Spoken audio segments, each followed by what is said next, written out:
So today we are going to be making chocolate fudge. So the first step is to take 5 cups of granulated white sugar. This is a cup. I just took a separate bowl, filled the bowl with 5 cups, and then over the sink so it doesn't get everywhere, and then I took that bowl and dumped it into the Dutch oven.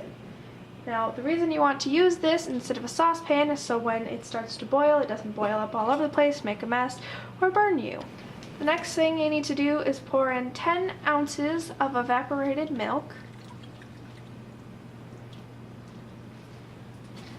The next step is to put a 1/4 pound of butter, which is 2 sticks of butter. So now you have your 2 sticks of butter in there, and you're going to use the, if you'd like, the butter wrappers to grease your pan.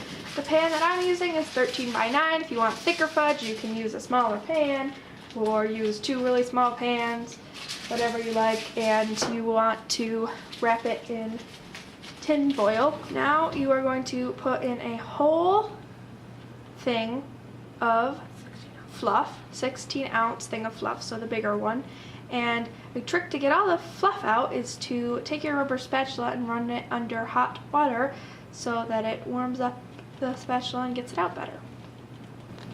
Okay, so then you add 1 teaspoon of salt, which I did, and then you are going to bring it to a boil over moderate heat. Be careful not to mistake the air bubbles for boiling.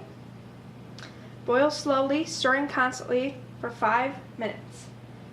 You do not stop stirring for the 5 minutes. You do not leave your pot. You do not stop stirring.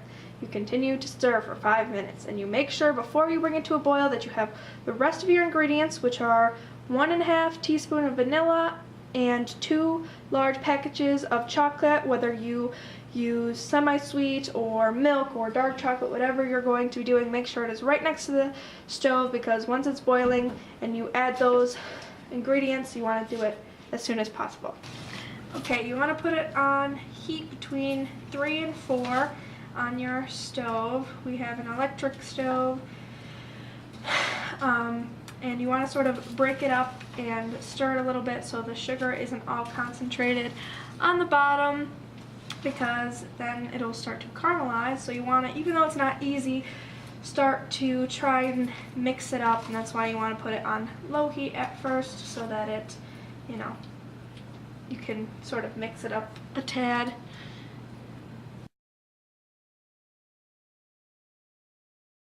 It turns into like a brownish color, like a golden beige.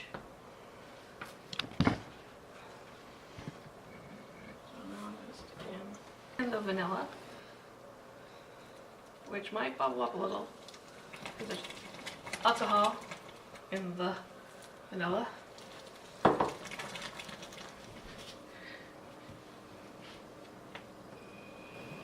So once you've taken it off the heat and put in your 2 bags of chocolate, whether it be semi-sweet, milk chocolate, dark chocolate, whatever chocolate you are deciding to make your fudge, you just keep stirring until it turns into brown goo. You can see how it's turning into the fudge consistency.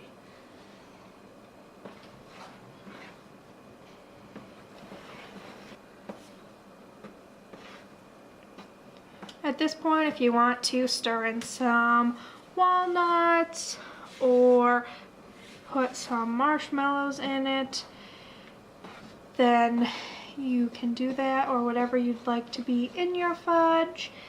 Maybe throw in some little Reese's Pieces or something funky like that in there if you want.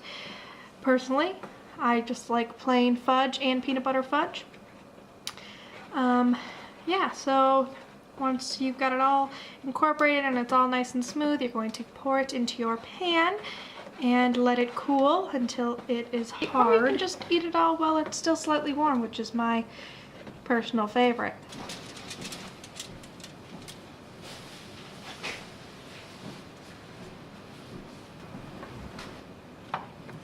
So there's your fudge. You can let it cool, or, I mean, obviously you want to let it cool a little bit.